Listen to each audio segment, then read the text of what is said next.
Informasi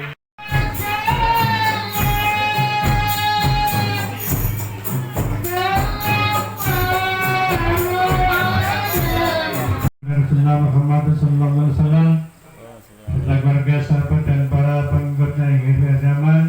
Mudah-mudahan kita yang hadir ini termasuk umatnya yang mendapatkan syaratnya di kiamat. Amin.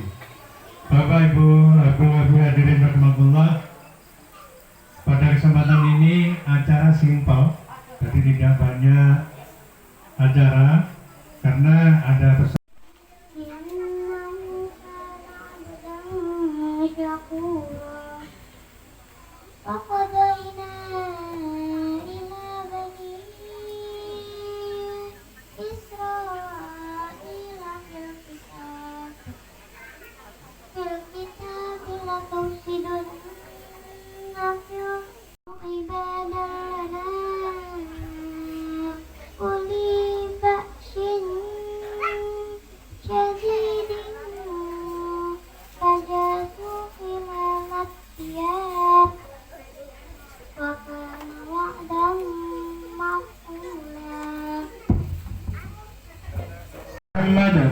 Allahumma shalli ala sayyidina Muhammad. Allahumma shalli ala sayyidina Muhammad.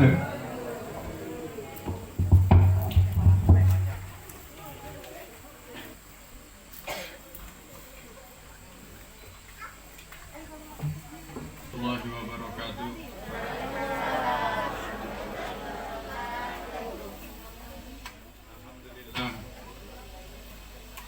Alhamdulillah rabbil alamin. Allahumma inni as'aluka bi nuri wajhillahil azim alladzi mala arkana rasulil azim wa qamat bihi awalimullahil azim antu sholli ala maulana Muhammad bi qadril azim wa ala ali nabillah bi qadri azamati zatillah fi kulli lamhatin wa nafasin adada ma fi ilmillah salatan wa salaman daiman bidawamillah tajiman lil haqiqah ya maulana ya Muhammad ya Ahmad ya Abul Qasim ya jal hulukil azim wa sallim alaihi wa ala alihi misla jalik wajma bainihi wa bainahu kama jama'ta baina ruhi wa nafsi zahiran wa batinan yaqazatan wa manaman waj'alhu ya rabbi ruhan li jatti minal jami'i wujuhi fid dunya qabla al-akhirah. Segala puji bagi Allah Rabbul Izzah Baitur Rahman ini. Semoga kita yang hadir di tempat ini kita mendapatkan cucuran rahmatnya Allah, kita mendapatkan cucuran daripada kasih sayangnya Allah, dan kita mendapatkan cucuran-cucuran daripada ampunannya Allah. Yang saya hormati Bapak Kades berserta staf jajarannya, Isra Mi'raj. Apa makna hikmah daripada Isra Mi'raj itu? Kalau kita tahu awal sejarahnya Isra Mi'raj itu, secara di dalam kitab-kitab tarikh sejarah, mungkin kita pernah membaca di dalam kitab Sirah Halabiyah, di dalam kitab tarikh Baghdadi, banyaklah yang lain-lain. Kita tahu kapan Nabi itu di Isra Mi'rajkan. Nabi di Isra Mi'rajkan itu adalah di tahun yang disebut dengan tahun Umul Huzni. Tahun yang mengandung di dalamnya itu tuh banyak kesedihan kepada beliau. Tahun yang dimana di saat itu Rasul Shallallahu Alaihi Wasallam mengalami beberapa kesedihan, sehingga pada waktu itulah Allah memberikan kepada Rasul Shallallahu Alaihi Wasallam jalan pertemuan di Sidratul Muntaha. Tujuannya apa? Untuk membahagiakan baginda Rasul Shallallahu Alaihi Wasallam. Kalau kita melihat dan mempelajari sesungguhnya makna Isra Mi'raj itu dalam pembicaraan, Isra Mi'raj itu mencakup di dalamnya satu, yaitu tentang perintah sholat. Apa perintah sholat ini? Perintah sholat ini adalah hubungan bainallah wal abdi, antara Allah dan hambanya. Bahkan di dalam surah yang dibacakan tadi pun disebutkan bagaimana Allah menyebutkan tentang perjalanan Rasul Sallallahu Alaihi Wasallam. Dari sinilah kita bisa mengambil hikmah di saat tahun di mana Rasul Sallallahu Alaihi Wasallam mengalami kesedihan.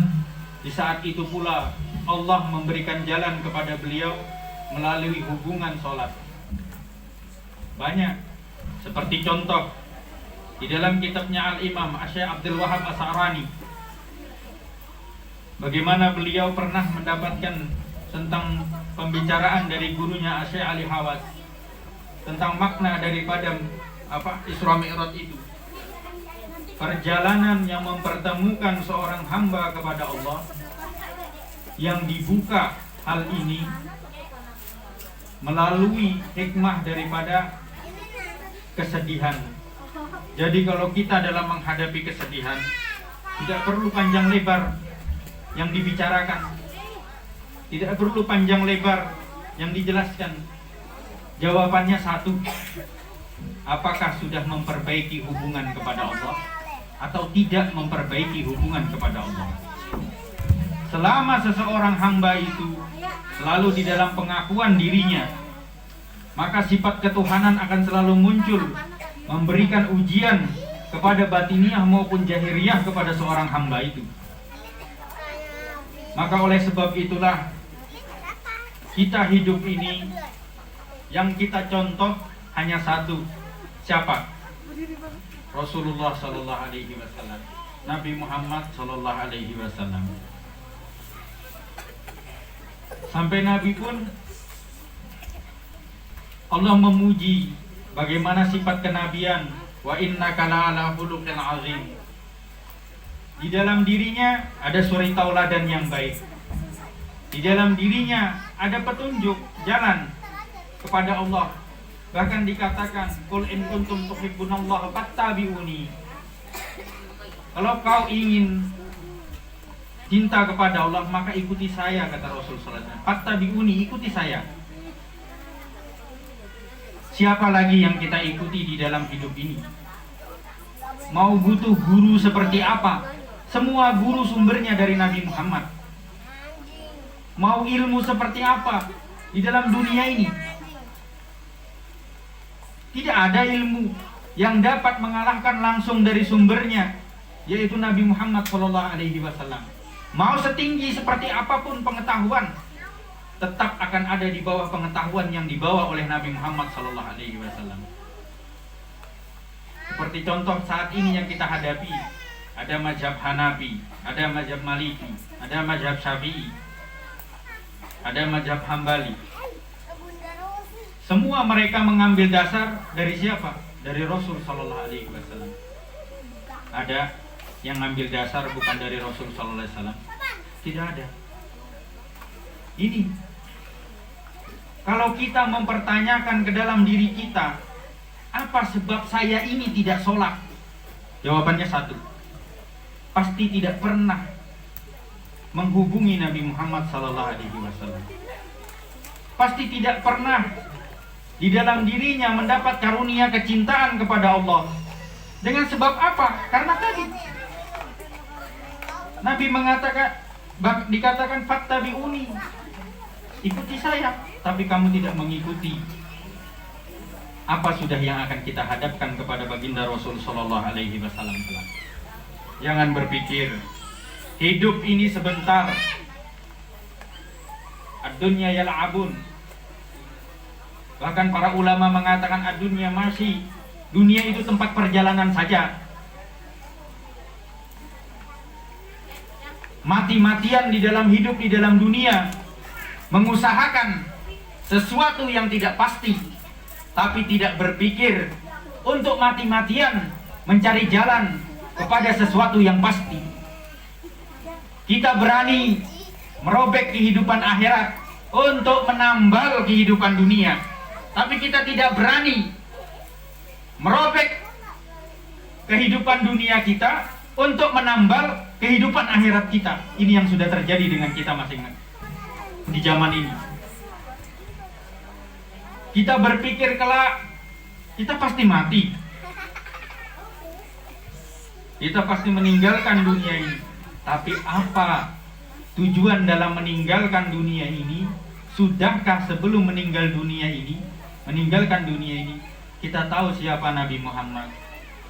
Siapa orang-orang yang sudah berhasil kehidupan mereka menempuh jalan Nabi Muhammad SAW? Banyak. Mungkin di sini ada yang mungkin datangnya dari Sulawesi, ada yang mungkin datangnya dari Jawa, entah timur, barat, tengah, atau ada dari Sumatera, atau dari mana lah.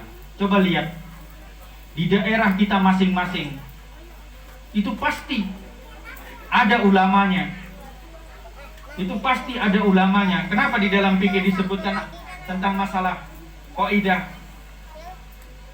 Bagaimana dikatakan setiap negeri, setiap tempat itu pasti memiliki ulama.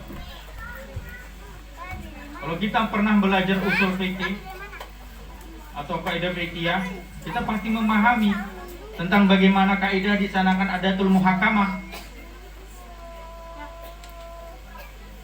Para ulama yang ada di negeri masing-masing dan memberikan petunjuk kepada negerinya. Al ulama warasatul anbiya, ulama pewaris kenabian. Ini yang jadi sekarang krisis dengan kita. Ada ulama tetapi kita jauh dari mereka. Ada ulama tetapi kita tidak dekat dengan mereka. Kita mati-matian berjuang, memperjuangkan sesuatu yang tidak pasti.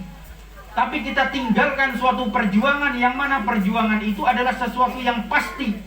Untuk kita di yaumil kiamah kita tinggalkan. Sholat 5 waktu tertinggal. Zakat di dalam setiap tahun tidak pernah keluar. Maafin, zakat diri kita tidak pernah kita keluarkan. Puasa setiap tahun kita tidak penuhi puasa itu.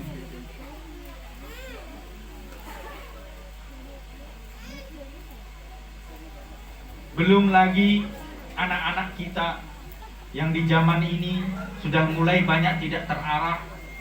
Kehidupan narkotik, narkoba, semuanya sudah merembet kemana-mana. Hal ini apakah menjadi kesadaran untuk kita? Dekatilah ulama, berkumpullah di dalam jumhur ulama.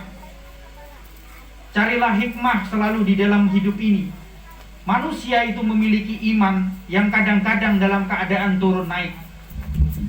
Kalau naiknya itu bagus, tapi kalau turunnya ini yang berbahaya.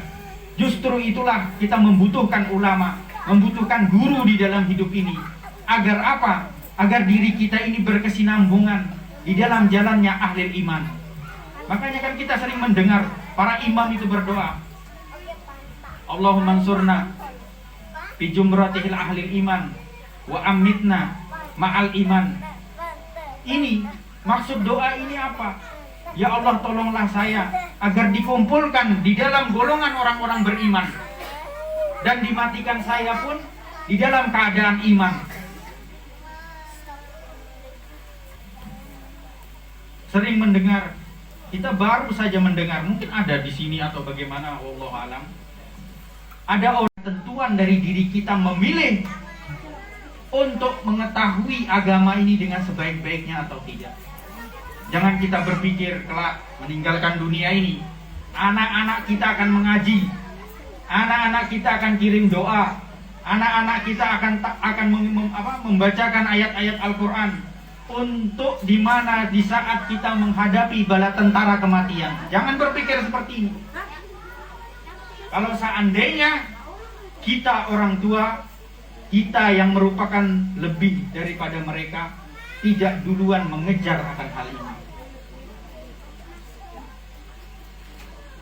Ini yang paling harus kita pikirkan sekarang. Jangan sampai anak-anak kita tinggalkan, tapi mereka tidak mengetahui tentang apa itu iman.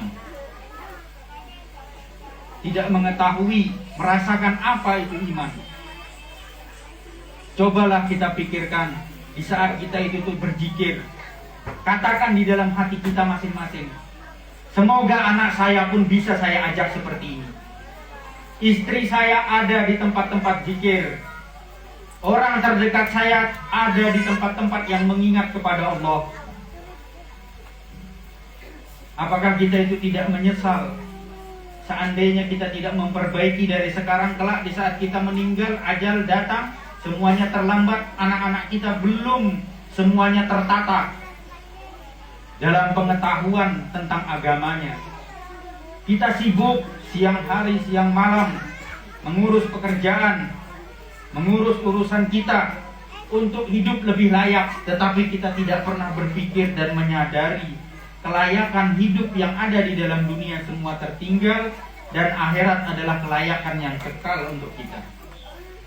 Bekerja siang hari, siang malam, uang dikumpulkan, tetapi tidak pernah disedekahkan. Mencari segala sesuatu bentuk siang hari, siang malam, bahkan jalan haram maupun jalan syubhat pun berani dilintasi. Karena apa? Pengetahuan agama yang perlu kita pahami baik-baik. Perbaikilah diri kita masing-masing. Gunakanlah waktu yang masih ada tersisa ini untuk selalu dekat kepada orang-orang yang dekat kepada Allah, kepada orang-orang yang dimana kehidupan mereka kita dapat melihat hubungannya kepada Allah dalam keadaan yang baik. Beruntung kalau seandainya ada di dalam satu tempat itu bisa menghasilkan ulama. Makanya dalam malam ini salah satu kunjungan kami dari Lembaga Nahdlatul Ulama, dari Lembaga Dakwah Nahdlatul Ulama Kabupaten Bulungan ke tempat ini, tidak lupa kami memesankan kepada khususnya tempat ini SP5, SP6 ya, SP6. Semoga kalau ada anak-anak di sini yang kelak bisa dikirimlah ke pondok-pondok pesantren, agar jangan sampai di satu tempat itu kekurangan ahli ilmu dalam masalah agama. Dan mohon doa semoga Lembaga Dakwah Nahdlatul Ulama Kabupaten Bulungan bisa segera menyambut kiriman para santri dari Ranting maupun dari MWC perwakilan yang ada di Kabupaten Bulungan. Dan jangan lupa pula, teruslah berharap di dalam hidup ini agar selalu dapat bisa makin dekat kepada Allah, makin dekat kepada Rasul Shallallahu Alaihi Wasallam. Apa yang dibawa dari dalam dunia hanya ada satu, qalbun salim, hati yang selamat. Hati yang selamat tidak akan pernah bisa didapat kalau tidak melalui proses keselamatan. Keselamatan di dalam dunia maupun di dalam akhirat hanya ada satu pintunya. Apa? Rasul Shallallahu Alaihi Wasallam. Man a'ma fid dunya a'ma fil akhirah. Siapa yang buta di dalam dunia maka buta di dalam alam akhirat. Ini satu peringatan dengan kita. Bagaimana di dalam dunia kita tidak dapat melihat ajarannya Rasul Shallallahu Alaihi Wasallam. Apakah kita akan kelak di akhirat melihat daripada keselamatan dari pintunya Rasul Shallallahu Alaihi Wasallam? Perbaikilah diri dari sekarang. Mulailah dekatkan diri kepada Allah. Perbaikilah sholat, perbaiki puasa, laksanakan zakat. Mudah-mudahan kelak dapat menempuh ke tanah suci, menyempurnakan daripada rukun. Semoga Allah selalu memberikan petunjuk kepada kita yang hadir. Sebelum saya tutup ceramah saya minta masing-masing kita berdoa.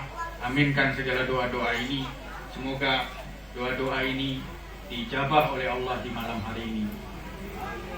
Ya Arhamar Rahimin irhamna. Ya Arhamar Rahimin irhamna. Ya Arhamar Rahimin irhamna. Allahumma anjil fi hadhihi sa'ah maqbula. Ya Rabb, berikanlah di saat ini, di waktu ini, di tempat ini pengkabulan bagi kami ya Allah. Allahumma ansurna bi jumratihi ahlil iman. Ya Allah, masukkanlah kami di dalam golongan orang-orang beriman.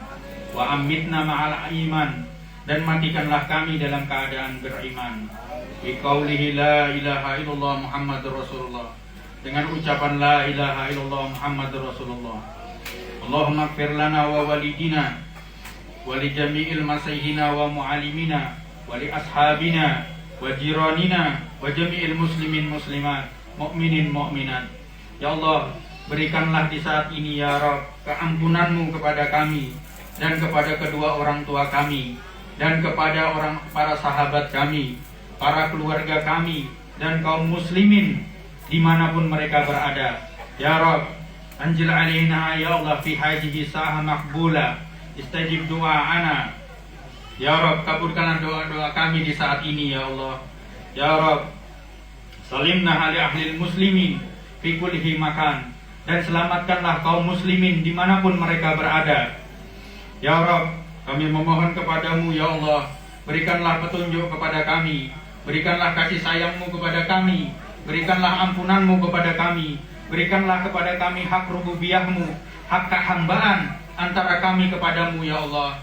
Ya Rabb, ahyi qulubana, dan hidupkanlah hati-hati kami ya Allah.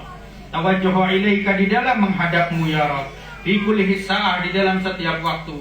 Wa akhiru alaina ya Allah, dan akhirkanlah bagi kami ya Allah sa'adatul darain, kebahagiaan di dalam dunia dan di dalam akhirat. Ya Rabb, berikanlah kepada kami ya Allah pertolonganmu untuk selalu dapat di dalam jalan agamamu, di jalan orang-orang yang telah kau ridhoi, di jalan orang-orang yang telah kau jadikan mereka hamba-hambamu terampuni.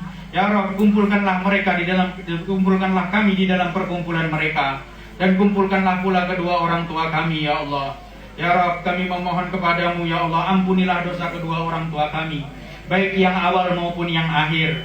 Berkasih sayanglah kepada mereka, berlaku lemah lembutlah kepada mereka, dan rahmatilah selalu mereka ya Allah. Ya Rabb, dalam kehidupan mereka telah memperjuangkan kami, dalam kehidupan mereka telah memberikan segala sesuatu bentuk kehidupannya kepada kami.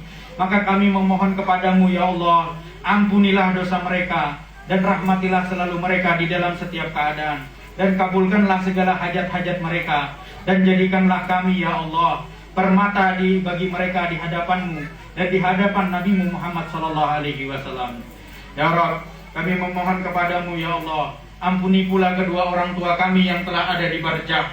Berkasih sayanglah kepada mereka ya Allah, tutuplah segala aib-aib mereka, ampunilah dosa-dosa mereka yang awal maupun yang akhir. Jadikanlah kubur-kubur mereka min riyadil jinan, daripada taman-taman sorgamu. Ya Rabb, berikanlah di dalam kubur-kubur mereka penerangan, yang penerangan itu merupakan rahmatmu bagi seluruh apa yang ada didapatkan oleh mereka. Ya Rabb, di saat ini kami memohon kepadamu, jangan tolak angkat semua tangan daripada hamba-hambamu ini, yang semua memiliki orang tua di saat ini ya Allah. Ya Rabb, apabila kami pernah berlaku kasar kepada mereka, maka jadikanlah tempat ini, waktu ini, saat ini kesaksian daripada malaikatmu ya Allah, bahwa kami termasuk hamba-hambamu yang berbakti kepada kedua orang tua kami. Ya Rabb, kami memohon kepadamu ya Allah, berikanlah petunjuk ke dalam jiwa-jiwa anak-anak kami, berikanlah pertolongan ke dalam jiwa-jiwa mereka, kasih sayangilah selalu mereka ya Allah, di dalam kasih sayang hamba-hambamu yang dirahmati. Ya Rabb, jangan matikan kami, jangan tutup usia kami sebelum kami melihat putra-putra kami ya Allah tegak berdiri di jalan agamamu, di jalan agama Nabi Muhammad SAW, di jalan orang-orang yang kau ridhoi, di jalan orang-orang yang kau cintai, di jalan orang-orang yang kau ampuni, di jalan orang-orang yang selalu mendapat cucuran rahmatmu, cucuran kasih sayangmu, cucuran belas kasihan darimu ya Allah. Ya Rabb, rahmatilah kami ya Allah, dikala para penyembuh telah berputus asa dalam menyembuhkan penyakit-penyakit kami. Ya Rabb, rahmatilah kami ya Allah, dikala kami telah menutup mata-mata kami. Rahmatilah kami ya Allah, dikala keluarga kami telah berkumpul di sekeliling kami ya Allah. Ya Rabb, rahmatilah kami ya Allah, dikala para pentakbir telah mengangkat takbir untuk jenazah-jenazah kami. Rahmatilah kami ya Allah, dikala di jenazah-jenazah kami telah meninggalkan harta yang selama ini kami kumpulkan. Rahmatilah kami ya Allah, dikala kami telah menuju daripada tempat yang lahat kami. Rahmatilah kami ya Allah, Dikala jenazah kami telah mulai turun, rahmatilah kami ya Allah. Dikala malam pertama kami di dalam barjah, rahmatilah kami ya Allah. Dikala para penanya kubur telah mempertanyakan soal-soal mereka, ya Rabb, kami memohon kepadamu ya Allah, belas kasihanmu yang menyeluruh kepada kami. Berikanlah kami selalu petunjukmu, pertolonganmu untuk dapat di jalan nabimu dan di jalan orang-orang yang dicintai oleh nabimu dan dicintai olehmu ya Allah. Ya Arhamar Rahimin irhamna. Rabbana atina fid dunya hasanah, fid dunya tahta sunnah nabiyika Muhammad sallallahu alaihi wasallam, fil qabri hasanah raudhah min riyadil jinan, fil masyari hasanah tahta liwa'i sayyidina Muhammad sallallahu alaihi wasallam, wa qina adzaban nar, wa qina adzabil qabri, wa qina adzabil masyar. Wassallallahu ala sayyidina Muhammadin nabil ummi wa ala alihi washabihi wasallam, walhamdulillahi rabbil alamin. Mohon maaf kalau ada kekurangan, wal afu minkum. Wassalamualaikum warahmatullahi wabarakatuh.